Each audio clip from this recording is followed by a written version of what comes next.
job site on the side of the road, and not stuck on the side of the road, but happened to take my what little lunch I get, and figured I'd just bang out a podcast real quick.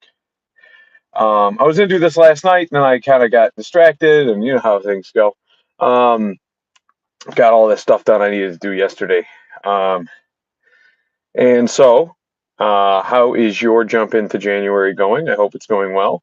But this podcast right here, this is something that's been eating away at me for a while because I remember being a kid and the internet had just come out, right? Like message boards existed pre like me getting into them. It was essentially like you just had like, and some of my IT buddies will yell at me because it's like you'll get like different. My IT buddies would yell at me because they were because it's not the right vernacular, but essentially like you'd get on like a it's not a local area network like a LAN, but you were like essentially like dialing into one guy's house and other people would dial into his house and he would be hosting the message board and people it was like a chat room, right? Like for people. And that was like pre AOL, pre like when you first got AOL, I remember getting you had to download over 56K modem if you had that, if you were lucky and you didn't have like some 38 or 42 or something like that. Yeah.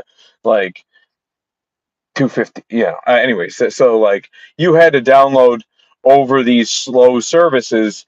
And like when you first got AOL, they gave you like the keyword option. But if you wanted the www, you actually had to download a huge file for the internet and like other than that you could literally only like just search keywords that were like linked to Amazon or to AOL. And I remember being a kid and like learning all that stuff with my neighbor, and now he's an IT guy actually, but small world, no you know, it is what it is. So but we're I just remember the internet being this thing that nobody, it was like a tool, right? Like you can use a hammer for all sorts of things, right? Like nobody determines what it, like a hammer was meant to pound in nails, but you could use it to like, you know, hit a spike into the ground or like fix a board or shift over something, or maybe you need to chalk a block of wood under one of your tires so it doesn't roll while you're working on the car. You know, you could use a hammer to smack that board under the tire. You could use a board as a hammer. Like there was different things that could have been a hammer, and there was like a brick could be a hammer. You could use a brick to like, you know, like concuss somebody in a bar fight, or maybe your ex-wife has, you know, needs a nail put through her toes. You know, Pontius Pilate, he used a hammer. Well, I'm guessing he used a hammer to drill spikes through Jesus's wrists. You know what I mean? Like these are like it's ambiguous what you could use a hammer for, what it was intended for, but there's no restriction. Like you can't get arrested. I mean, you could, but you couldn't get arrested. You could get arrested for driving a spike through somebody's wrists for using a hammer. You know, but you wouldn't. The charge would not be because you were using a hammer, uh, not as intended for a hammer to be used, right? So the internet was like one of those things. Like we're going to create this thing that people can kind of intercommunicate, right? Well, I mean that's how movies and plays and stuff like that, right? And you have fiction and nonfiction. And the problem is that like there was a lot of people when the internet first came out. I want to say a good 50% of them they used the internet. Like Daniel Day-Lewis used as an acting role. Like go like be in character in real life practicing for a role and then go act in a role, right? Like when you go on Netflix, like and you're watching a docu series, they'll advertise it as that, but they don't have to. They can leave it ambiguous, and then you could think like, is this real? Is this based on a true story, or is it not? And like, what's the determination of it's based on a true story? Like, do they have to have one guy in the entire story's name named and be legitimate in order for it to be based on a true story? Can it be like I base this on one person in my life and the archetype that is them as a person, and then the rest of the story is all made up and fiction? Like, does that equal like does that count as based on a true story because like you used your neighbor's name or like you used a likeness of somebody you knew growing up, or you know what I mean? Like is count?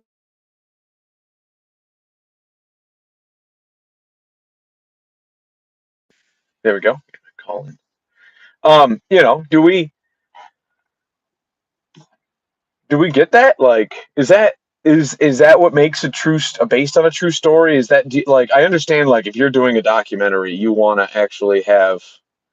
um you want to have somebody, like you want people to know that it's, like a documentary. It's like you found all these facts, you're putting them together, you're conveying them in a way. But in essence, like the way that you can convey facts, like the narrative could be false, right? And is that what's misinformation then, right? Like, is that misinformation? Is it the fact that it doesn't line up with your own narrative? Like, what if your docu series like has a false narrative, like, okay, what if you have a documentary and you don't care to advertise that it's a documentary? What if you just like it's just a documentary, like, and this is the facts you're conveying and you don't really care to tell people it's a documentary? They just let them think it's real or let them think it's fake. Who cares, right? Like, well, the internet is the same way. I mean, like, you could go on there and I could be anybody in the world that I want to be. That's why, like, your email server, like, I remember back in the mid 2000s, you were allowed to create an avatar of yourself, and every place now has an avatar. You can create these little like emoji things on iPhones that like look like you, and you're like, wow, that really looks like the guy that I'm talking to. Or it could be completely different. You can make it look like a wizard. It could be a witch. Like, you have an avatar on your Netflix, you have an avatar on your Amazon Prime, like all these different things. You have avatar. Like, you really think if you were to base me on my Netflix avatar forever was like Matthew, what's his name from Daredevil, like the Marvel Netflix like miniseries. Like, I'm not Matt. How does it drive me? This drive me nuts. Like, that's not me. I'm not that guy. I'm Matthew Broderick.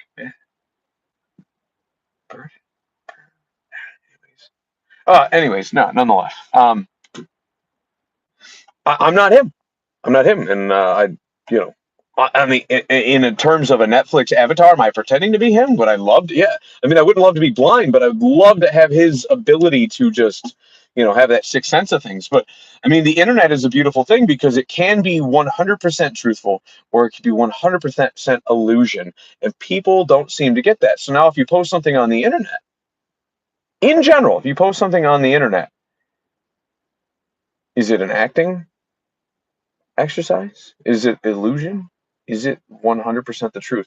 You don't know because it's not, it was just intended for people to communicate, and people could communicate falsely, or they can communicate with truths. So that's one of those things that really, like, if all of a sudden I'm on here as a different character, like, every time I present myself, like, you don't even know, like, I could be presenting myself as an entirely different character than I am in real life. I mean, I choose to be like, portray myself as I am in real life on my YouTube channel, but I could be playing other roles. Like, if I came out with a show and it said like Kevin, the Smiths, and I decided to play a character and I did an entire show on my channel as a fictitious family, and maybe I'm doing things that lead you to believe that I'm like committing crimes, but they're not, because it's all acting. Like, um you don't call the police on Jean Renault because you saw Leon the Professional on Netflix, right? He's not out there like actually shooting at Gary Oldman. Gary Oldman isn't actually a police officer and is not actually doing drugs and drug deals and, trying to kill 9-year-old Natalie Portman, or 11-year-old Natalie, however old she was in that movie. But, right? Like, that's the same. The internet, I mean, and people might be like, well, that's not what it is. Like, all right, well, that's fine. That just means you're stuck in your ways. Like, oh, you can only use a hammer to hit a nail. Like, it's the same argument. It's the same argument, and you would be wrong, because the internet is an ambiguous thing, so people can connect. People can connect through movies. They can connect through television. Sometimes television's the news. Sometimes news is fictitious.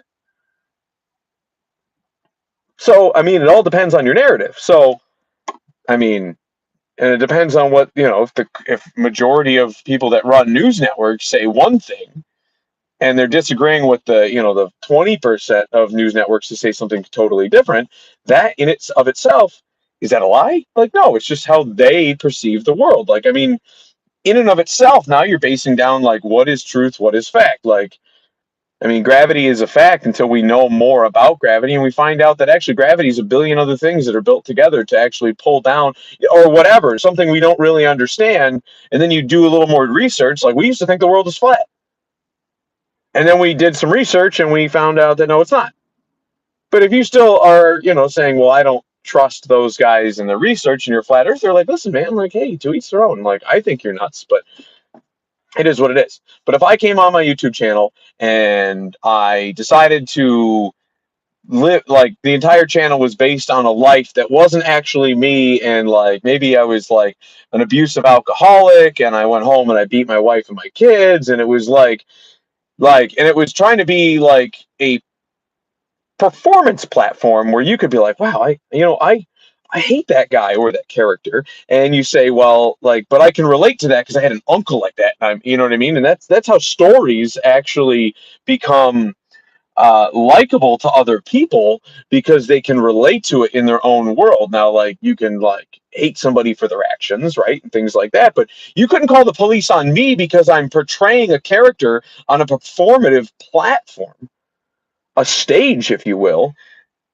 just because I don't specify if it's true or not, right? Like, they don't specify that Die Hard is not based on a true story. Does that mean it's true or false? Like, it could happen, and it's one of those things. But that was it. Like, how can something be considered misinformation on a platform that is designed for both documentaries and, fiction and nonfiction? So if somebody's like, hey, we're the news, like, Anchorman is the news, right? Like, because it's based on a news channel, but it's a fictitious story. Does that mean anybody who's pretending to be news is 100% accurate? No.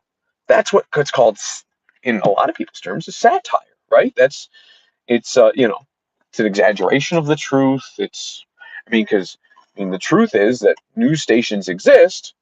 So anything based on that, I mean, if you will, like, news stations exist. So, I mean, if we're not on a foreign planet, like, I don't know, it's just nuts. Like, if you just take some concept, well, in this fictitious reality, like, gravity exists. Like, I mean, I could create a fictitious reality where gravity doesn't exist. I don't have the production value, the funding base to be able to create my fictitious reality without gravity, because gravity is in abundance around me, and it takes a lot to unachieve that. But one of my rants for the day, gang. So, just one thing, just one thing to think about when you're like judging these. This guy's spewing lies. Like, yeah, but are you just watching a movie and then just getting mad that it's not telling you the truth? Are you getting mad at the movie? Oh, what was it? Wanted? Is it the movie with like who's Brad Pitt? Not J Lo. Um, the chick with the lips, Angelina Jolie. Yeah, and Shia LaBeouf, and they're shooting bullets and they're curving around stuff. Like, you can't get mad at them because they're like exaggerating like the laws of physics a little bit, folks. So it is what it is. That's what I do when I see CNN. I'm like, phew, I'm watching The Fifth Element. I'm watching things that are an exaggeration of the truth. Then I watch Fox, and I think that it's an exaggeration of the truth in the other direction. Like, you know, I don't see one side or the other. I think it's all like I try to see one side over the other, and I you know what I mean. But at the same time, I don't want to sit there and be a junkie to either of them. So, but just remember, the internet is not just a platform for truth. It is not just a platform for non-truths. It is an ambiguous platform. It is a medium, right? Like, it's like a swimming pool.